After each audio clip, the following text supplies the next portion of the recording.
bag clutched in one hand, you watched as Cove finished packing up his car. He had organized all sorts of things. Water bottles, snacks, and who knows what else. Cove insisted he had everything under control and didn't need help. At least you can rest easy, knowing it was all taken care of. As you waited, you glanced over Cove's car. You knew it well. It used to belong to Mr. Holden, and when Cove learned how to drive, it passed to him. His dad had taken the opportunity to get a newer one. It was pretty old at this point, but they served them both well so far. You just hope it had just enough life in it to survive a trip as long as one you're embarking on. The slam of a door was closing made you jump. You snapped back to focus and saw Cove was walking towards you. He dusted his hands off under his pants and tilted his head towards the car. "That's it. Ready to go?" "Yeah, I'm ready." He smiled and stepped aside, giving you the space to situate your own bag where you wanted it. Once everything was safely inside, he glanced back at you. "We should get started. It's gonna be a ways to go." "Woo! Let's get the show on the road."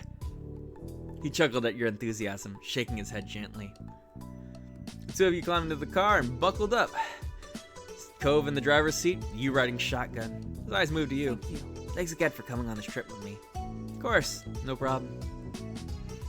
After checking the mirrors and starting the engine, you pulled out of the driveway and the trip began. Also, I just noticed something. This obviously has to take place in America because the steering wheel's on that side of the car. With a small sigh, you got cozy in your seat and watched the familiar houses in your neighborhood pass by.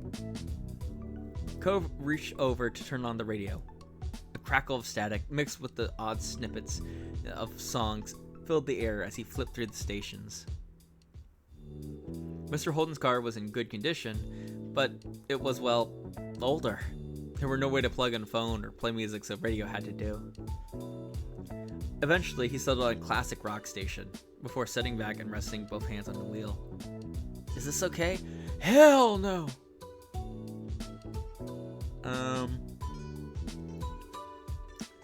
Okay, rule of thumb, if you're the one driving, you get to pick the music. That's just standard.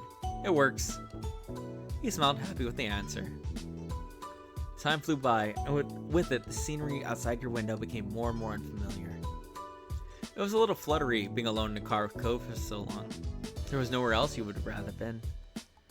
Every now and then you'd look over and sneak a glance at him, wondering what he was thinking about. Eventually, Cove broke the silence, clearing his throat softly before he spoke. "It's been too long since you and I have spent time with my mom. I know she still comes to the neighborhood sometimes, but that's not even once a year. I'm always going to hers. I'm happy the two of us are doing this." "Yeah, me too." Your elbow resting on the windowsill, you gazed out at a world that would slowly come to life as the morning rolled on by. The sun climbed higher in the sky. Luckily, the sunbeams weren't going right in your eyes. "Hey, do you mind reaching back for me?"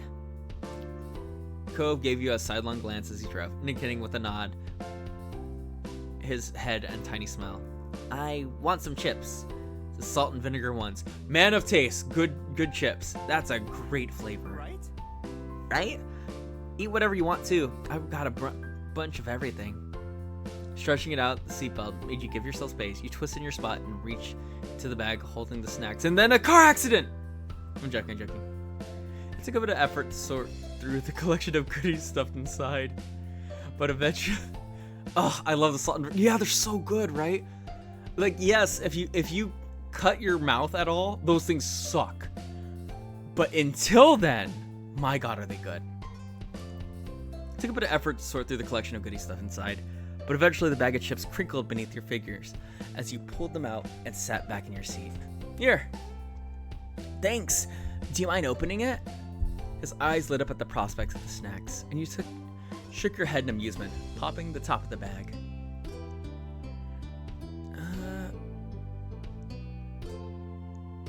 Ooh.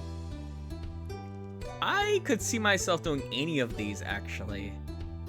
Depending on what my mood is. Realistically, I'd open the bag towards him. Anime name, I was going to my crush's home with him and died from a car crash. Now I'm an alpha. I like how that's the twist, that you're suddenly an alpha. Like somehow that has something to do with it. So yummy. Neo, you're right. Let's do a... Realistically, this is the one I would do to him, because that way I don't interrupt the fact he's driving. Because this interrupts him, this one interrupts him. So I'm just going to hold the bag open for him. With a smile, he dug into the bag noisily. To be fair, have you read isekai manga names? They're so ridiculous. No, they're hilarious. One of my favorites is How Heavy Are the Dumbbells That You Weigh? Wait, that's not an isekai, but either way, still a funny name. With a smile, he dug into the bag noisily, picking out a couple of chips between his fingers and popping them into their mouth. The sound of crunching and rustling filled the car as he reached over from time to time, taking a few more. Ultimately, he elected to drag out the entire handful at once, losing a few chips to the floor. Failure! After that, you rolled up to the top of the bag and stowed the chips safely in the bag again. When you turned to the front, it was to find Cove crushing a fistful of chips into his mouth, crunching loudly. Crushing? That just sounds so barbaric. He wiped his hands on his pants absentmindedly. Fair. Before gripping the wheel. Fair. And scribbling crumbs all over the place. Fair. You're like a little kid. Yeah. How can you eat that much at once? Cove mumbled through his mouthful of trips as you stared in disbelief. He had no idea what he was trying to say, but you couldn't stop yourself from chuckling at how ridiculous he looked. The hours drifted by, much the same way as that, with the two of you snacking and chatting as the day stretched on. It was fairly calm and quiet, traveling along the open road, and you found a little way in the way of interruptions. At one point, you passed a "Welcome to Nevada" sign, and Cove gave a tiny cheer. He was in disbelief that the two of you were seriously all the way in another state like this. Eventually, you had to stop for gas. That made a detour to a small diner to grab a proper meal that didn't consist of chips and candy. After refueling both the car and your stomachs, the drive was back on. Just as the sun began dipping beneath the horizon and bathing the sky in a wash of orange light. Cove informed you that there wasn't too much longer left to go. You're almost there.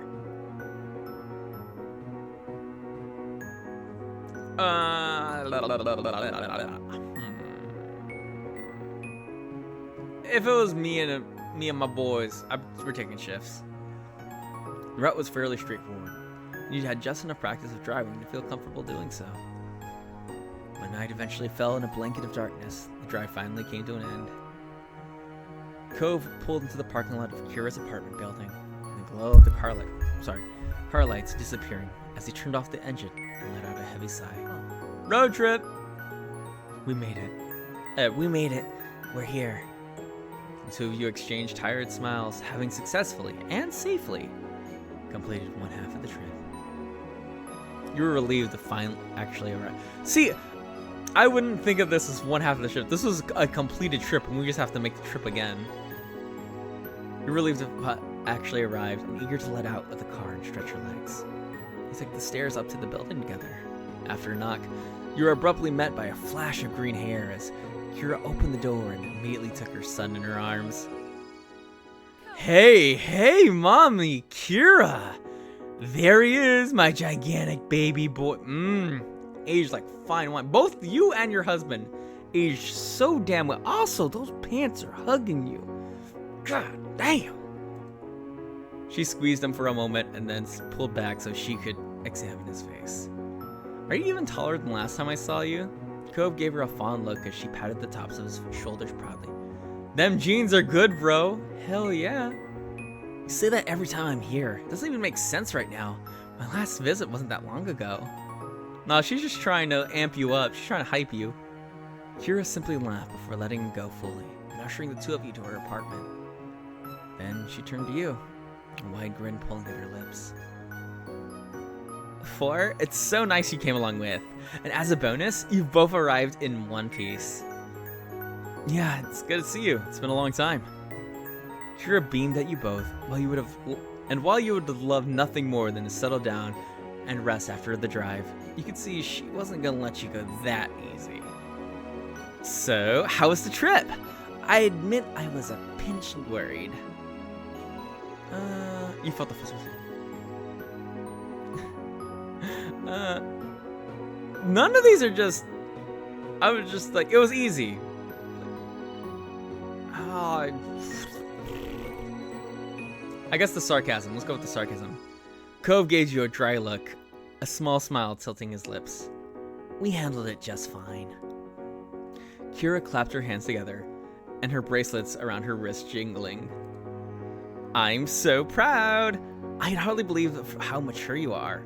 Who did all these smarts come from? Cove ran a hand through his hair with an awkward chuckle. I don't know. Maybe I got some from my parents? His mom looked at him deeply, her eyes glistening as she took the sentimentality off with a wave of her hand.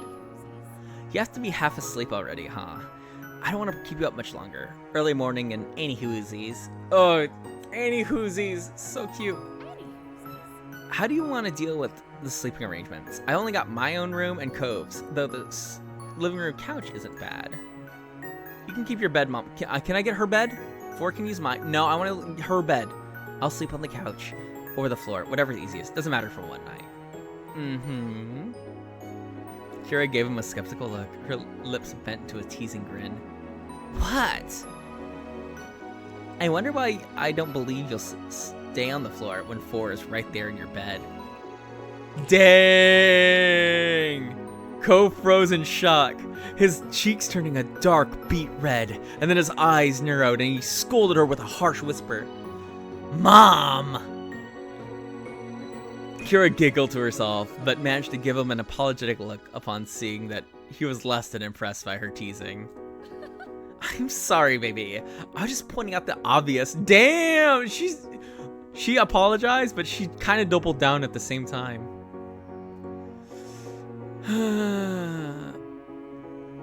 You put a hand on Cove's arm in a show of support. You laughed it off. I would probably laugh it up. I'm not going to defend you. I'm sorry. This is true. So I'm just going to probably laugh it off. I'll laugh it off. Thankfully, with the tension in the air dissipated as Kira and Cove chuckled alongside you. I'll take the couch in the living room. Look, I'm the guest who doesn't belong here. Cove shook his head, dismissing the idea immediately. You're the guest. All right, I'll have the bed. Thank you for offering. So, would you be okay with me sleeping on the floor in the room? I'd rather be out there than in the living room, even if there is a couch. Why? It's all floor.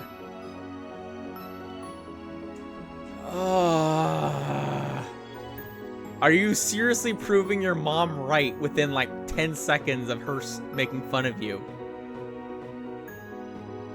Which one, Crystal? I need your guidance.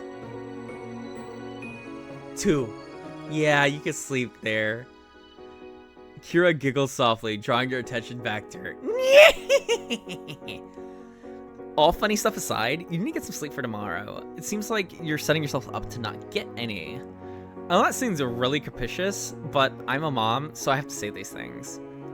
Come on, it's not like we're little kids having a sleepover. We're responsible adults, right, Floor? Responsible adults sleeping on the floor. You're kind of defeating your own argument, kiddo. Yes, very responsible. No, we're not. Well, I am. Cove, though. Cove is. I can't say the same for myself. Oh, that's cute. You simply smiled at him. Maybe you should get sleep in the living room after all. Dang. Let's go with, yes, very responsible. She gave the two of you a suspicious look, and you stood up straighter, trying to prove your point. I'll leave it at that. I'll leave it at that then, for now. Just remember that all the walls are thin in this apartment. If you can't settle down and sleep, I might have to separate you. We'll be good.